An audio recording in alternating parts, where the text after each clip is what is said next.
কি গো, তোমার বন্ধু ওই প্রীতম খুব পশুপ্রেমী তাই না? পশু প্রেমী? সে আবার কবে হলো? কেন, কি হয়েছে? ও তো ফোন করলো। তুমি আবার ফোনটা ধরেছো?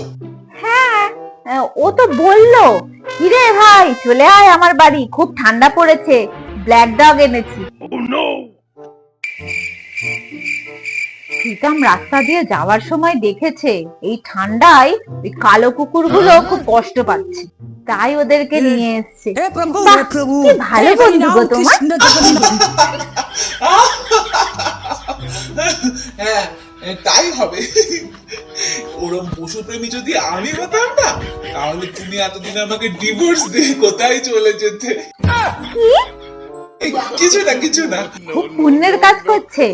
তুমি এক কাজ করো, তুমি ওদের বাড়ি যাও বুঝলে, আর যাওয়ার সময় কটা বিস্কুটের প্যাকেট নিয়ে যাও, আসার সময় না ওদেরকে খাইয়ে দিয়ে আসবে বুঝলে।